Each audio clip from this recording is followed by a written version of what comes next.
All right, so good afternoon, everyone. I'm Robert Canada, Vice President for Inclusive Excellence. And on behalf of OEI, we'd like to welcome Dr. Bucher and all of you to our, seems to be weekly, Courageous Conversations. And so we're very excited to be in this space today to talk about, had Dr. Bucher talk about slavery and the liberal arts. But at this time, I'm going to ask Mr. Izzy Lockamy of OEI to introduce our guest. Good afternoon, everyone. So Dr. Jesse Butcher, is Associate Professor of African History and Director of the Center for Studying Structures of Race at Roanoke College. Dr. Butcher earned a PhD in African History from the University of Minnesota Twin Cities, where he was a MacArthur Scholar at the Interdisciplinary Center for the Study of Global Change. Prior to arriving at Roanoke College in 2012, he was a postdoctoral fellow at the Center for Humanities Research at the University of Western Cape. Dr. Butcher's research utilizes post-colonial and critical theory to interpret the history of political violence, colonialism, and racial politics in both Tanzania and South Africa. He has worked on projects related to histories of public commemoration, memorialization, and monuments. At Roanoke College, he regularly offers courses on the history of slavery, on African history, and on Black political movements throughout Africa and the African diaspora. Hornets, please join me in welcoming Dr. Butcher. Thank you. Is it all right if I begin? Yes, go ahead, Jesse. Okay, yeah, well, thank you, everybody. Thank you for that introduction. Please excuse my awkwardness, I can't see you, but once the slideshow ends and we get to the Q&A, I'll be able to see you and feel a little more connected to all of you.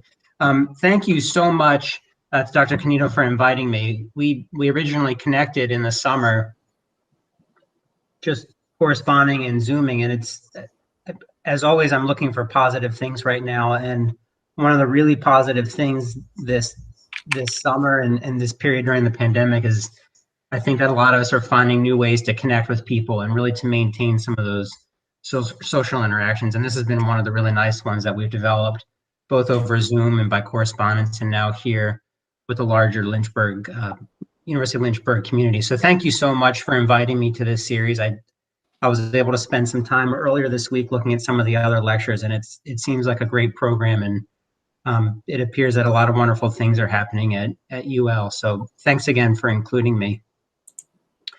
I'd also like just to open by saying really two things about my presentation. One is that I'm going to give an overview of some of the different work that's going on at Roanoke College. And that work that I've been involved with at Roanoke College is really best thought of as a collective undertaking. So I've been here at Roanoke since 2012, and there are people that have worked at the college much longer than I have that have been engaged in doing aspects of this research work long before I arrived here. So I always like to think of it as working in partnership with those that have come before me. At the same time, working with student researchers that are also part of this project that are really going to carry the project forward into all the formations that it takes into the distant future. So this is a collaborative effort, and I just have the privilege of presenting it here today. Secondly, I'm going to give some overview material and then hopefully have some more time here at the end spent for questions from those of you that were able to join us. And one of the things that I'm most excited to hear about, and I'm not trying to dictate the content of the questions, but I always like to hear what's going on in your community. I like to hear about points of comparison and overlap. So I'm excited to have some questions that both clarify work that we're doing, but also that allow us to forge some connections between our two campuses and our two communities, which are actually quite close together.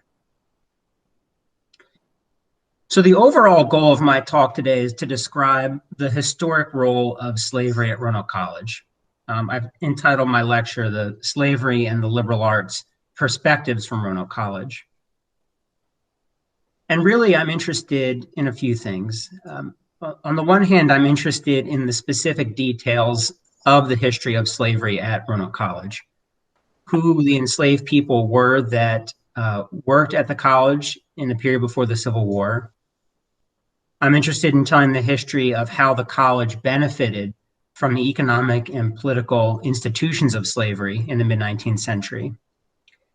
And I'm also interested in how slavery impacted the college, both in its past and up into the present day, how the benefits of slavery or the institutions of slavery have existed over the long term. So I'm interested broadly in the sort of factual, descriptive details of the history of slavery at Roanoke College. Beyond that, however, I'm interested in how we might interpret and commemorate slavery within a liberal arts learning environment. So I'm talking about slavery in the liberal arts. What I'm after there is thinking about how a liberal arts learning, teaching, research community is often slightly differently, but also better suited to think differently about the history and legacies of slavery. Now, some of what stands us apart as liberal arts colleges is our scale. So when you think about an institution like the University of Virginia, when they began a process of reconciling with the history of slavery at that institution, they had a scale, both a scale of involvement, but also an institutional power to do some different things that we can't do at smaller schools. They could direct more resources, more personnel, more fundraising into these efforts. So we're different as a small college in how we can carry out the process of this research work. The thing that we can do different, and I hope, well, I don't want to be competitive, but perhaps even better than a large school like the University of Virginia, is that because we are small, when it comes to commemorative interpretive activities, we are able to reach our campus constituency in ways that large schools can't.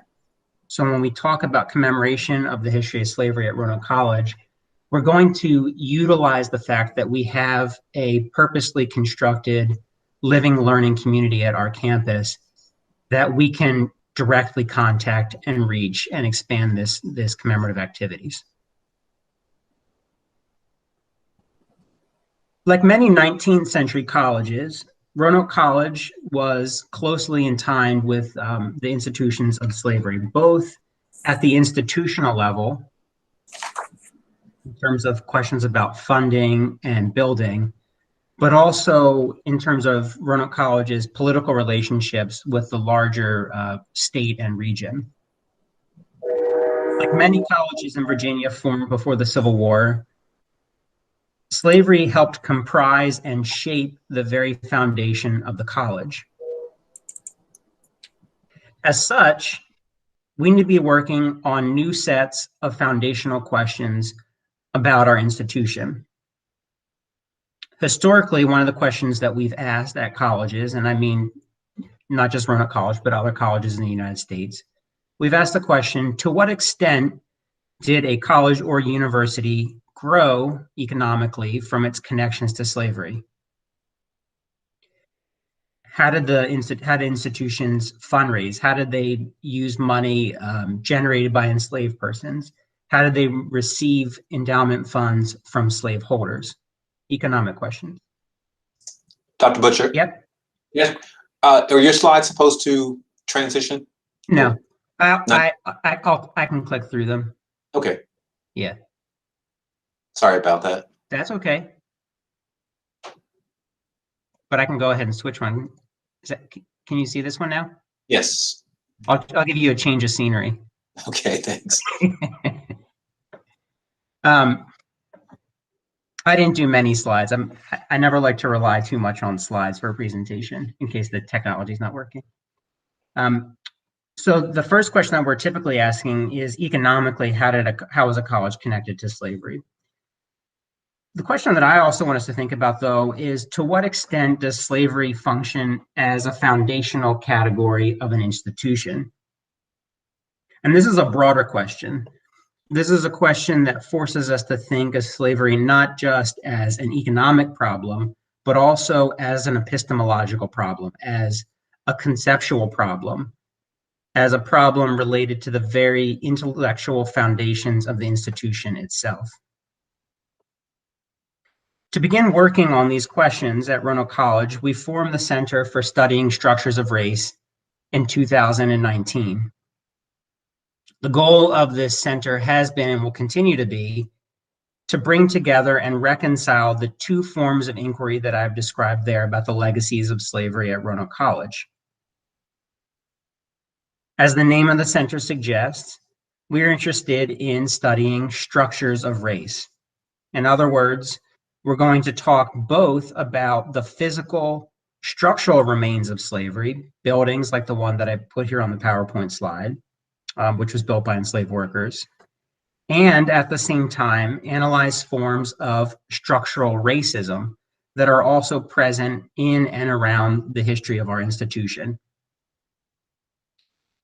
This center project grew as the culmination of three overlapping and phased projects that have attempted in their own ways to unpack the history of slavery at Roanoke College. And I'll spend my talk talking about those three phases. The three different phases have been, first, the preservation and restoration of historic buildings and sites on campus. The second phase has been research on institutional connections and what we call the genealogy of slavery. In other words, trying to locate the enslaved people that were affiliated with the college in the 19th century. And third, the third phase is the incorporation of this research into new forms of teaching and learning about the legacies of slavery. So let me begin with part one, which is the preservation work. Like many colleges in this region, Roanoke College steadily grew its physical campus footprint over a period of time. So as you can see in this picture, this is the first administration building. The ground that the college first owned in the 1840s was pretty much just the land in the immediate proximity to this main central building. In the 1840s and 1850s, the college was quite small. And when Roanoke College arrived in Salem, Virginia, from a first campus location near Stanton in Augusta County in 1847, the resources were so limited that the land holdings were reduced to the plot of land where this first administration building was constructed. We have two buildings on our campus that were erected before the Civil War. The main administration building, which you can see featured here, which was actually built in three different phases. I think my computer mouse is showing up. So first phase, in which the central building was constructed in 1848, and then separate wings in the early 1850s, the east and west wings. In addition, a second classroom building located off to here on the side called Miller Hall, which was named after an early member of the Board of Trustees, who was also a slaveholder, were erected in the period before the Civil War. Now, when we started our preservation work connected with the history of slavery at the college, we didn't actually really need to preserve these buildings. They have been at the center of campus life throughout their existence and didn't need physical change or improvement. What they have needed is expanded forms of analysis. So one of the ways that we're thinking about preservation work is that we have to preserve not just the buildings themselves, but more importantly, we need to preserve and document the stories that we know about these buildings to really clarify our understanding of how they connected to the history of slavery. And I'll return to that in a little bit. The majority of preservation work done at Roanoke College over the last 5 or so years has been a large-scale investment in improving and restoring property first acquired in 2002. In 2002, the college purchased a large antebellum estate that was called Monterey. The estate itself was built in the 1850s by a local merchant and Roanoke County landowner named Powell Huff, who had built what you would kind of call like a townhome in Salem in the early 1850s, so that he could better manage his town businesses.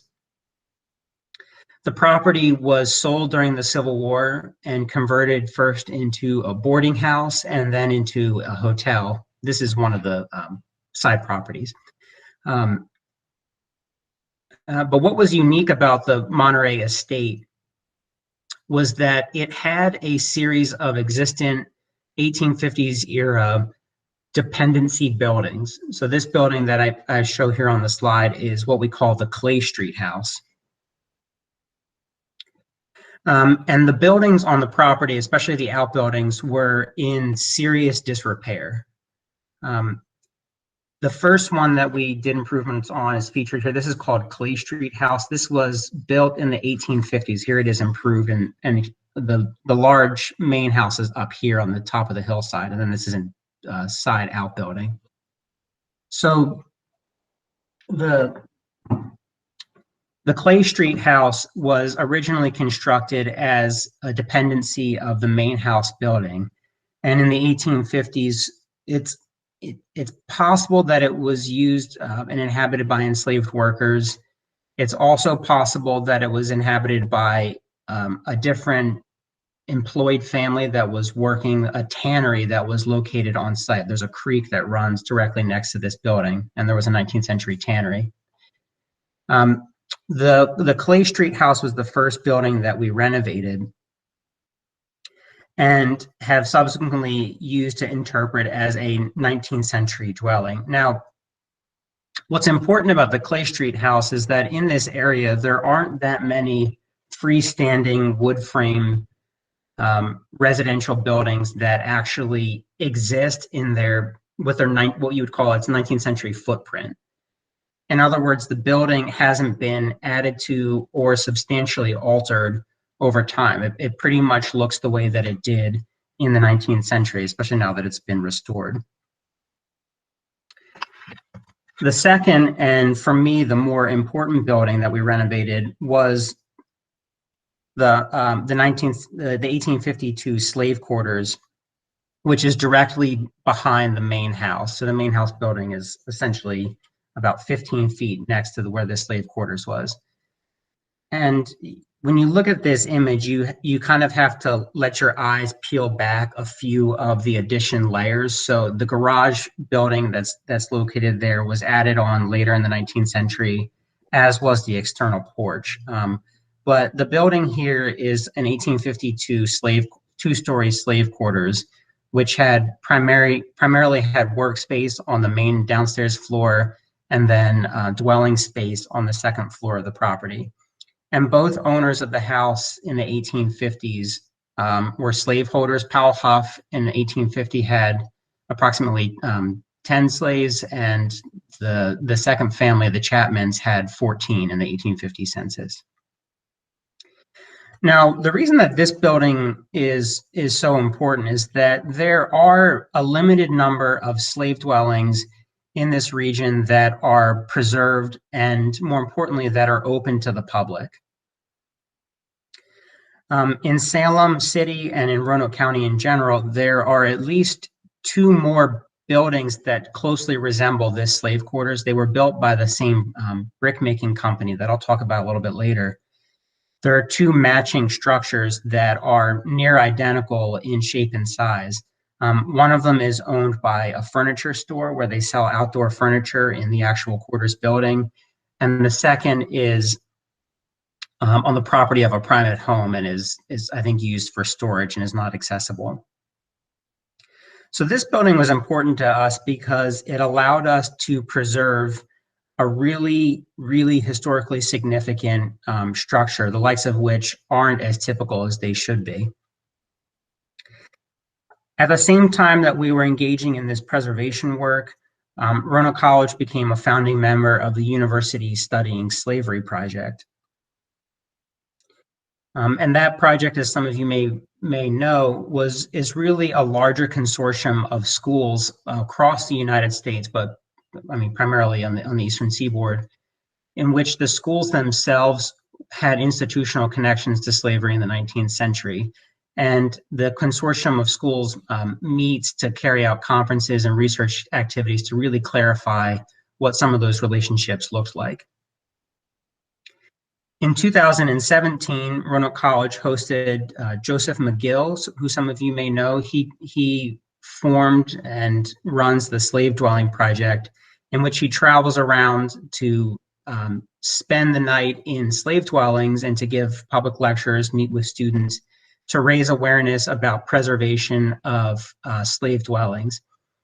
And really, after McGill stayed with us at Roanoke College in this structure in 2017, we were able to really advance the work on the actual renovations, which I'll show here in this picture. So this is an interior image of the ground floor.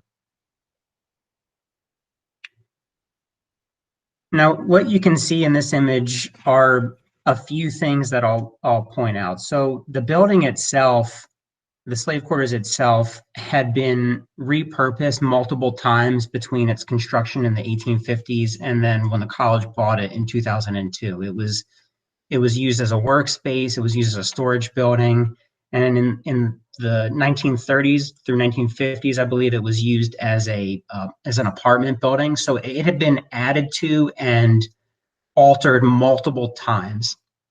So when we began the renovation process, what we found was that a lot of the original materials, especially on the ground floor level, had experienced enough structural decline that they couldn't be salvaged. So like the flooring on this downstairs was replaced, and the rooms were converted from split rooms in which the room was divided in half for multiple uses into a single open space. So the unique thing about this building is that we weren't able to historically replicate or to really take it back to its 19th century form. We did that with the Clay Street house. This building was retrofitted, so you can see there it has the ceiling lights. It has like an air conditioning and heating system. So we weren't trying to necessarily recreate like a quote authentic space. What we did want to do was create a high use space. And I mean high use in that we didn't want to convert this building, the slave quarters, into a preserved museum that people would come to once. We wanted to make sure that we were utilizing this building and bringing people in for multiple learning activities. Courses can be offered here, seminars, exhibits, public displays, things that are oriented around teaching and learning about the legacies of slavery can occur in this building, and that was an intentional choice that we made in the renovations. The second phase of our work at Roanoke College has been to do the kind of archival research, and this is an ongoing set of projects that really investigates at the archival kind of library level about the specific history of that slavery played at Roanoke College. Our recent research has tried to unlock the extent to which enslaved labor played a foundational role in the early history of the college.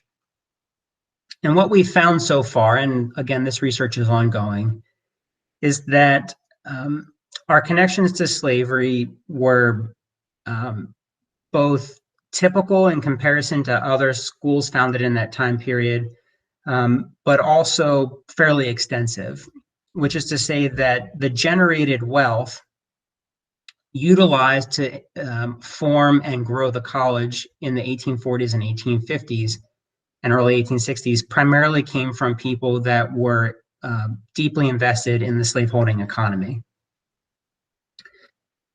The money that was utilized to purchase land, money paid to rent and then later build facilities, money paid to cover costs came from early board of trustee members that were primarily slaveholders.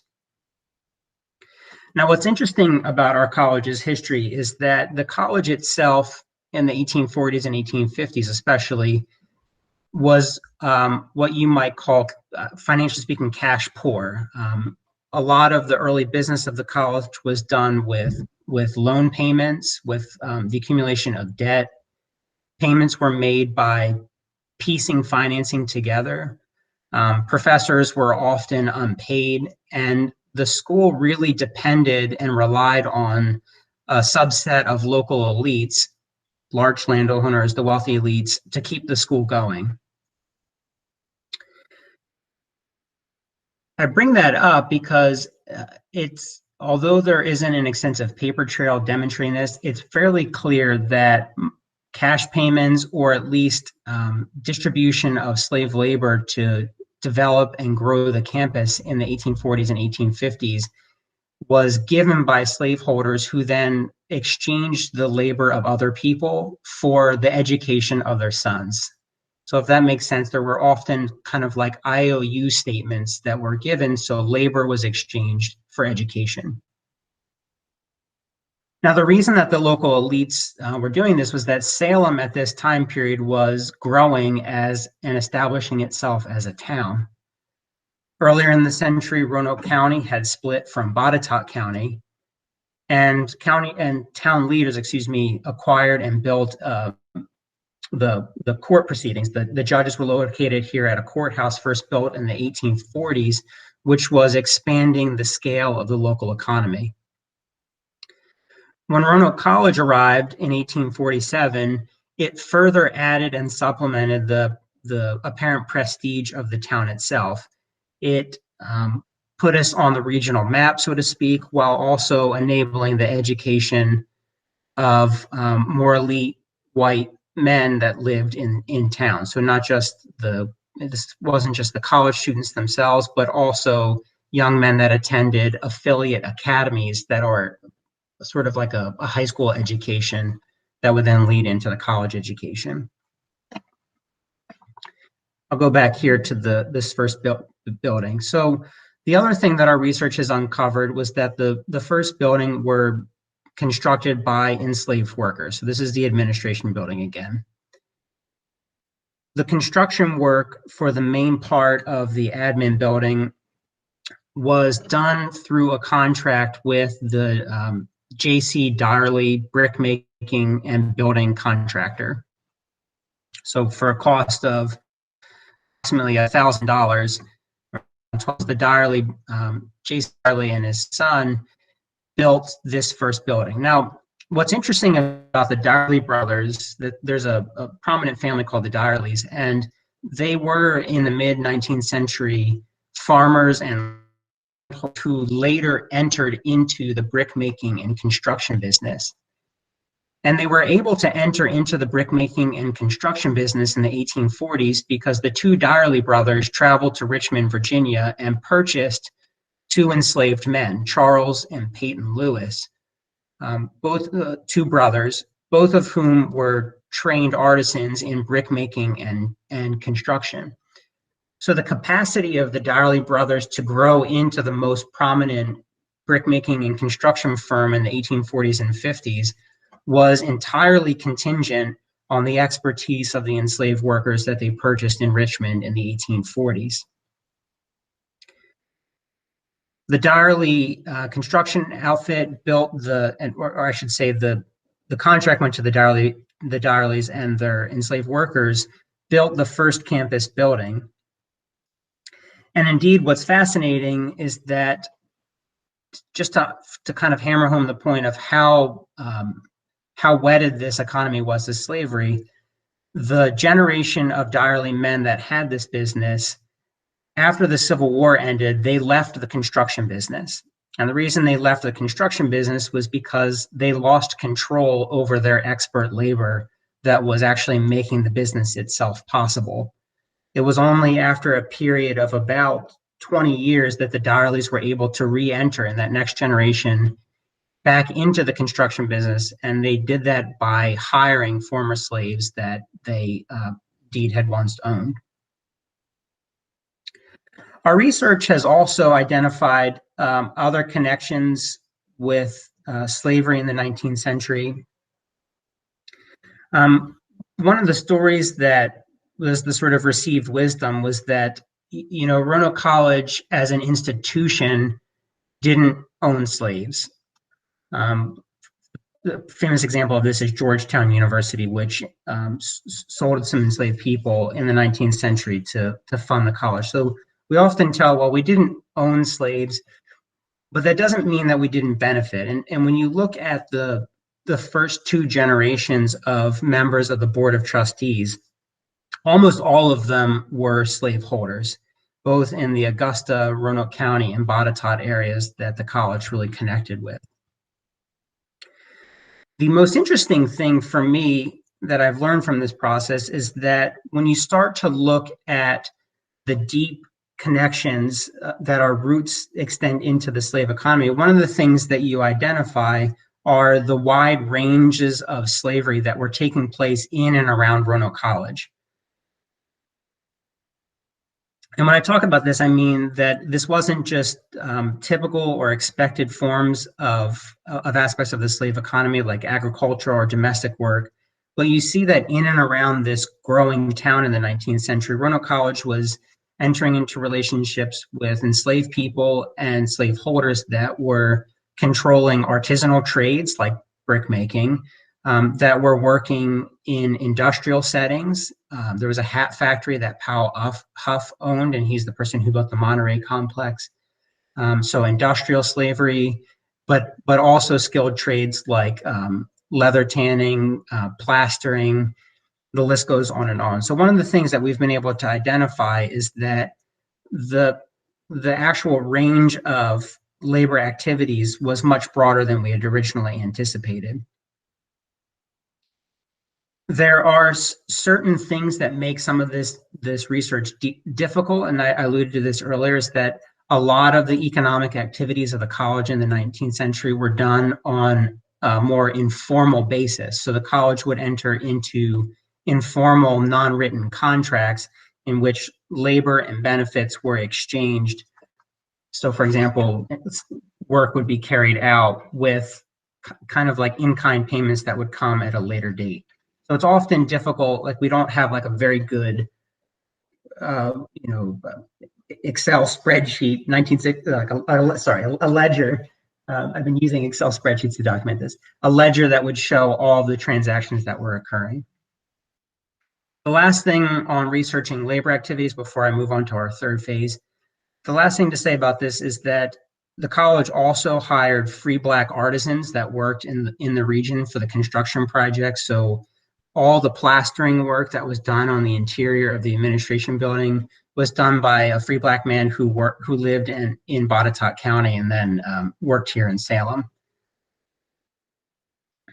I'll finish here with my third phase, and then I want to be sure to have plenty of time for the discussions.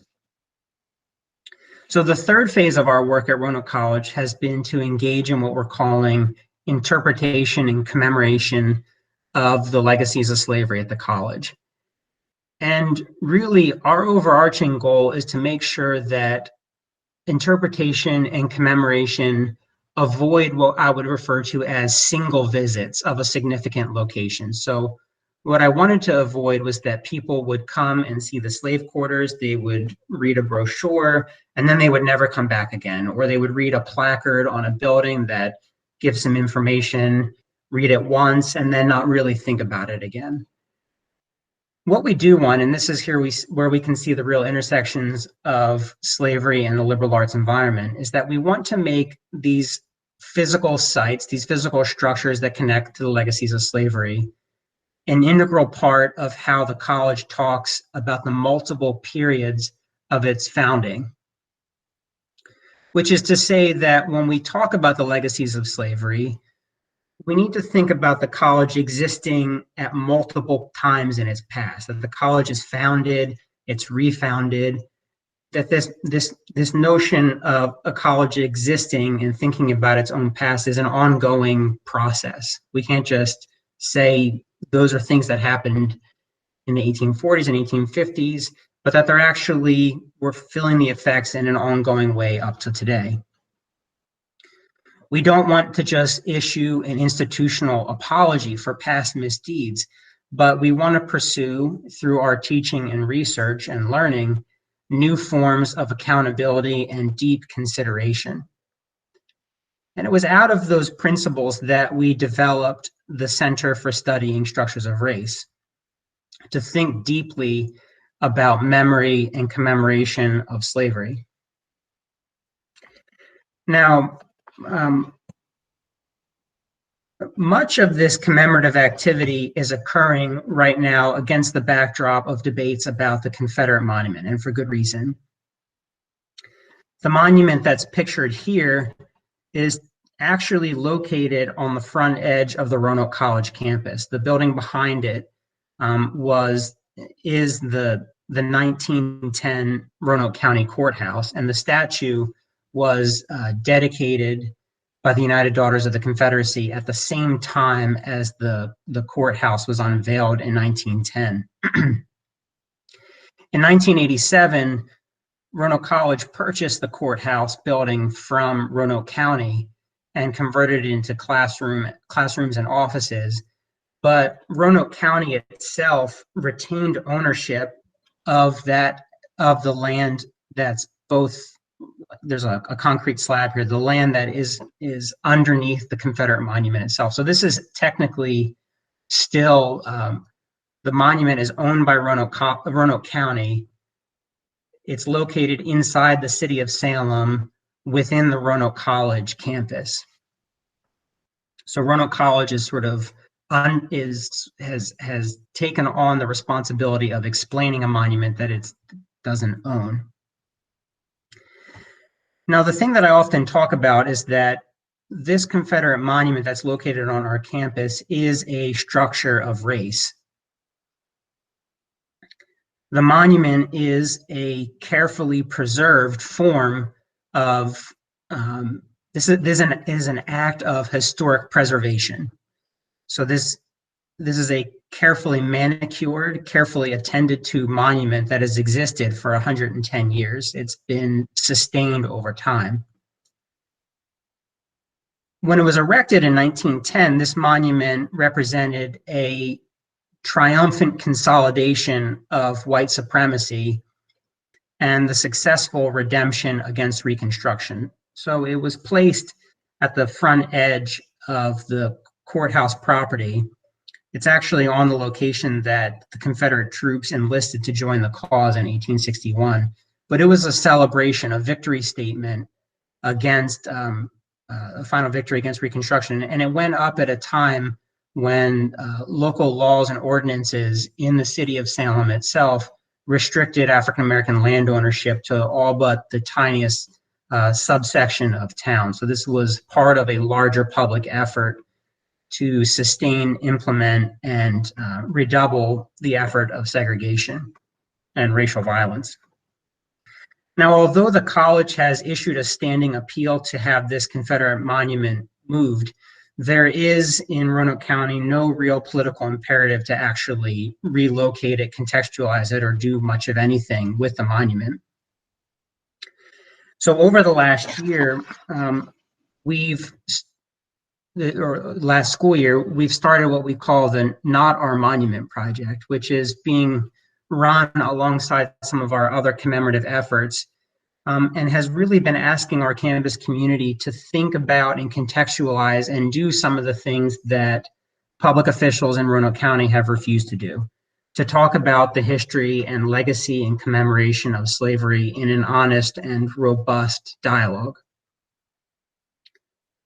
Our goal with our efforts around the monument, with our efforts around the slave quarters and the other buildings on campus, is to incrementally expand the set of questions that we are asking about the legacies of slavery. We want to tell a truthful history. We want to express interest in considering how to design and implement new forms of commemoration. And all of this together has allowed us to place a conversation about the history of slavery at the center of the college's story. It's allowed us to begin to imagine new types of commemorative activity. One of the things that I was most excited about for giving this talk today was that the title is, unless I was incorrect, is Courageous Conversations. One of the things that we're talking about at Roanoke College is that conversation, dialogue, truthful exchange, these are forms of commemoration about our past. This is a way of actively thinking differently, or at least an act of sustaining inquiry into what our past looks like. And so our conversation at Roanoke College has started with this question: how should we deal with the apparent paradox of a liberal arts college, which is dedicated to concepts of freedom? How should we deal with the paradox of a liberal arts college justifying or at least tacitly approving of slavery at its foundation? My claim is that we need to think about the role of slavery itself at a liberal arts college. We need to ask, what does it mean that a liberal arts college, which espouses values of freedom and free inquiry, what does it mean when a college dedicated to freedom finds its basis in enslavement? We can't be comfortable with the idea that a liberal arts notion of freedom has existed forever. It is not a constant. It is a variable concept.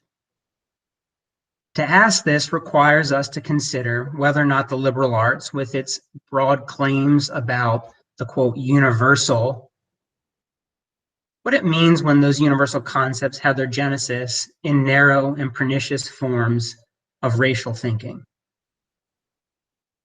Commemoration, and I think good commemoration, requires us to critique a relationship between race and knowledge. We need to make these central questions for all that we do at a liberal arts college that benefited from practices of slavery. By way of conclusion, and then I'll open it up here for questions. Going forward, we want to continue to reflect on the specific historical legacies of slavery. So we are constantly learning new things with our research projects.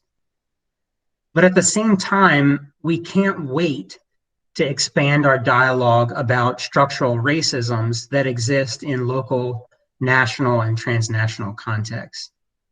In other words, we have to balance both things at the same time. We don't have time to spare. We need to jump in with both feet on both goals. Research into the past, but also finding productive ways to think about what's around us and what's ahead of us. The Center for Studying Structures of Race is always interested in expanding our dialogue beyond our campus and into the community. We all benefit, I believe, by exchanges with other colleges and universities. And it's why, above all, it was my great delight to be here today, and my sincerest and deepest appreciation to all of you at University of Lynchburg that were able to take time to join me, because I think this is what we need.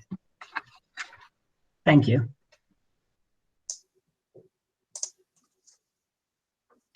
Dr. Bucher, thank you so much for that very insightful conversation or dialogue, as you put it.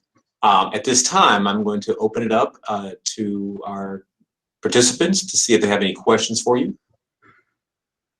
I knew you were, Dr. Dean, so go ahead. I'm usually not the first to go, Robert, but thank you so much, Dr. Bucher. I teach slavery, Civil War, and Reconstruction here. Okay. And I had a number of questions that may be a little too techy or higher ed academic for some of our students, but I think they're important to achieving our goals on campus. First, can you elaborate a bit when you spoke about having a high use space instead of authentic space? I thought that was a particularly good idea. And then second, do some of the historical properties on campus you control, are they part of a center or are they controlled by the university? And if they're a center, how does that work with university administration? Yeah. Thanks for both of those questions, Em. Yeah, I appreciate that. I'll answer the second one first. So, the initial goal was really to preserve and stabilize the buildings that were in significant disrepair. And we actually kind of inverted the process, which was to preserve first and figure out how to use and about who controls it bureaucratically second. So the preservation work had to be done because you can then lose those buildings if you don't preserve them. So we preserved them and then started thinking about how to use them. So they are largely, it kind of depends on the specific building. So the slave quarters is part of the Center for Studying Structures of Race because we wanted to make sure that we were interpreting it in a wide range of ways. The other preserved properties, and mainly it's that Clay Street, has been primarily done through a public history program and kind of overseen through the college historian. Going forward, though, we want to make it a little bit more flexible to make it not just about the history, kind of historical interpretations, but really to grow it, to make it something that can be used by the local schools, to open it up. And originally that was the goal for this year. Pandemic's thrown everything off. But to make it something that the local schools could also do site visits. The thing about the high use space, and it's a really fraught way to do it, because there is sort of a default modality of historic visiting in the US, which is like, it kind of replicates the experience of time travel. So it's like you go back and you see a building in its original form, and then it's like you're experiencing the past, kind of like the Williamsburg model. And first of all, the problem that we had was that the slave quarters itself was in a state of significant enough disrepair and had been over renovated so many times that you couldn't readily bring it back to its 19th century form authentically. But I think that it forces people to ask harder questions if they have to go back more than once. I don't want people just to go and say, well, I did that and I got it over with. But it's a fraught thing to do because the experience of visiting a slave quarters, there's a range of emotional reactions, everything from a person who may be indifferent up into including people that can be actually quite traumatized by going into the slave quarters. So there's a range of emotional responses, and it makes the work all the harder because it requires different, more heightened forms of contextualization. You can't just do any event in there. Like you can't just have, you can't have like an accounting class in there where you're just, doing any old class in there. You have to really be thinking about the space and what it means and the present. But I'll just add one more thing onto it. So Dr. Kaneda has joined the reading group that we're doing at the center, which is the book Kindred by Octavia Butler.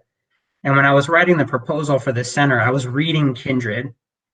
And one of the things that book allows us to think about is what I often call this kind of like accordion sense of time.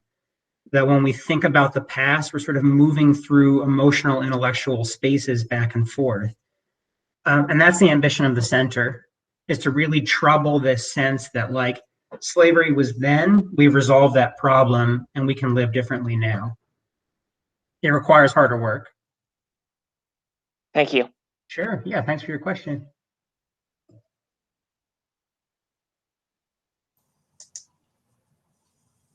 I've got a quick question. Hi, I'm Nicole. I'm in the doc program at Lynchburg. I did my undergrad at Roanoke, and so I am a very proud alum watching this presentation. So I really appreciate that.